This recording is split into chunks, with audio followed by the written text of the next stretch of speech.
கோகுல்னு ஒருத்தர் என்னோட பேட்ச்மேட் தான். கம்பெனியில் செலக்ட் ஆகிட்டாரு. இன்னும் கன்ஃபர்மேஷன் ஹெச்ஆர் ரவுண்டு எல்லாமே முடிச்சு ஹெச்ஆர் கன்ஃபார்ம் பண்ணிட்டாங்க. ப்ராஜெக்ட் மேனேஜர் மட்டும் வெயிட்டிங். அவரோட மெயில் அப்ரூவல் வந்தோடனே ரிலீஸ் பண்ணிடுவாங்க. 1 or 2 days அவரும் ஜாயின் பண்ணிடுவார். ஸோ 2 பேருமே இன்னைக்கு ஒரே டைமில் ஒரே ரூம் சேர்ந்தவங்க 2 பேரும் பிளேஸ் ஆகிட்டாங்க.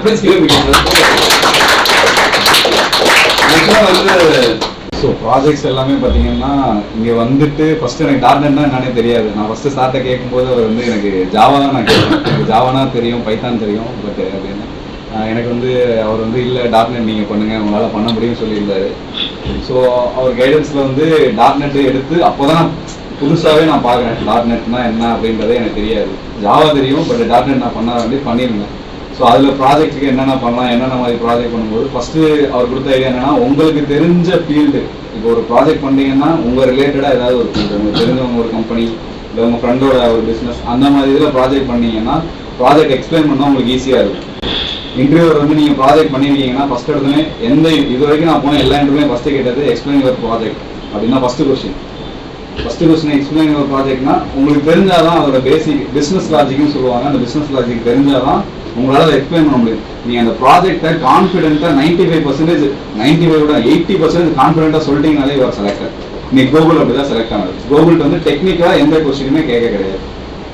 அவரோட ப்ராஜெக்டை எக்ஸ்பிளைன் பண்ண சொல்லியிருந்தாங்க. முழுக்க 100% அவர் என்னென்ன ப்ராஜெக்ட் பண்ணியிருந்தாரு அதை எக்ஸ்பிளைன் பண்ணி தான் பண்ண சொன்னாங்க. அதில் என்னென்ன மாடியூல் யூஸ் பண்ணி நீங்கள் ஒர்க் பண்ணியிருக்கீங்க, அந்த மாடியூலுக்கு எத்தனை டேபிள், இந்த மாதிரி தான் அவர் ப்ராஜெக்ட் பற்றி தான் எல்லாமே இருந்தது. ஸோ ஒரு ப்ராஜெக்ட் பண்ணுறீங்கன்னா ஒரு பேசிக் கான்செப்ட்லேருந்து நீங்கள் சொன்னீங்கன்னா அதுலேயே அவங்க சாட்டிஸ்ஃபை ஆகிறாங்க. அதுக்கப்புறம் நடக்கிற இன்டர்வியூலாம் பார்த்தீங்கன்னா நீங்கள் ஏதாவது சின்ன சின்ன தப்பு பண்ணாலுமே அவங்க உங்களுக்கு சப்போர்ட் பண்ணி இது இப்படி அப்படி, ஏன்னா நீங்கள் ஒரு ப்ராஜெக்ட் பண்ணிட்டீங்கனாலே உங்களுக்கு டெக்னிக்கல் நாலேஜ் இருக்குன்னு அர்த்தம். தியரிட்டிக்கலாக சொல்லணுன்ற அவசியம் கிடையாது. ஸோ அதனால் அந்த ப்ராஜெக்ட் தான் மெயின். நீங்கள் பண்ணுற ப்ராஜெக்ட்டு உங்களுக்கு ரிலேட்டடாக தெரிஞ்சதா அது எடுத்துக்கிட்டீங்கன்னா உங்களுக்கு எக்ஸ்பிளைன் பண்ண ஈஸியாக இருக்கும். அது எப்படி ஒர்க் ஆகுது, அந்த ப்ராஜெக்ட் ஸ்டார்டிங்லேருந்து எண்டிங் வரைக்கும் எப்படி ஒர்க் ஆகுதுன்னு எக்ஸ்பிளைன் பண்ணிட்டீங்கனாலே உங்களுக்கு 100% வந்து ஷுவராக இதாகும். சரிங்களா? இதுதான் சார் வந்து பாயிண்ட்ஸ் இதெல்லாம் கொடுப்பாங்க.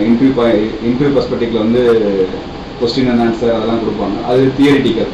ஸோ இது ஒரு பார்ட் முடிஞ்சோடனே அதில் இது வந்து எப்படின்னா ப்ராஜெக்ட் வந்து 50% 100 மார்க் இருக்குது. அடுத்தது டெக்னிக்கல் 50-60% இருந்தாலும் 40% தான் டெக்னிக்கல் நாலேஜ். ஸோ எல்லாத்துலேயும் சேர்த்து ஆவரேஜ் ஒரு 75% நீங்கள் ஆன்சர் பண்ணீங்கனாலே கன்ஃபார்மாக ஜாப் கிடைக்கும்.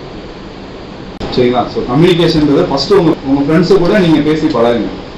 ஒரு கொஸ்டின் இன்னைக்கு வந்து சார் வந்து ஒரு 10 கொஸ்டின் கொடுத்துருக்காங்க, டாபிக் கொடுத்துருக்காங்கன்னா அந்த டாபிக் வந்து நீங்களே ஒரு கொஸ்டின் ஏதோ ஒன்று நெட்டில் எடுக்கலாம், எங்கே வேணாலும் எடுத்துட்டு அந்த கொஸ்டினை நீங்கள் டிஸ்கஸ் பண்ணி பாருங்கள். உங்களுக்குள்ளே டிஸ்கஸ் பண்ணிங்கன்னா ஒரு தடவைக்கு ஒரு 4-5 தடவை டிஸ்கஸ் பண்ணிட்டீங்கன்னா இன்டர்வியூ கேட்கும்போது இதுதான் நம்ம இது டிஸ்கஸ் பண்ணுவோம், இவர்கிட்ட டிஸ்கஸ் பண்ணுவோம், உங்களுக்கு மைனஸ் ஸ்ட்ரைக் ஆகும்போது அவங்கள்ட்ட ஆன்சர் பண்ணி ஈஸியாக இருக்கும். கம்யூனிகேஷன் அதாவது உங்களுக்கு முடியலையோ கம்பல்சரி இங்கிலீஷில் பேசுறீங்க. உங்களுக்கு தெரிஞ்ச வேர்டிங்ஸ் நீங்கள் வந்து பிரிட்டிஷ் லெவலில் அந்த லெவலில் சொல்லணும்னா அவசியமே கிடையாது. உங்களுக்கு என்ன தெரியுதோ, நான் என்ன சொல்றேன்னா நீங்கள் என்ன பேச உங்கள் செல்ஃப் இன்ட்ரோனா நீங்கள் எடுத்து வச்சுக்கோங்க. என்ன பேச போறீங்க நீங்களே நோட்ஸ் எடுத்துக்கோங்க. ஒரு கொஸ்டின் இதை கேட்டால் இப்படி ஆன்சர் பண்ணுங்க. உங்களுக்குள்ள நீங்கள் கம்யூனிகேட் பண்ணுங்க. ஃபர்ஸ்ட் உங்கள் ஃப்ரெண்டுகிட்ட உங்கள் ப்ராஜெக்டையோ உங்களை பற்றி ஒரு இங்கிலீஷில் கம்யூனிகேட் பண்ண முடியல, ஒரு தேர்ட் பார்ட்டிகிட்ட போய் எப்படி நீங்கள் கம்யூனிகேட் பண்ணுவீங்க? யாருமே தெரியாத ஒருத்தரை போய் எப்படி கம்யூனிகேட் பண்ணுவீங்க? உங்களால் பண்ண முடியாது.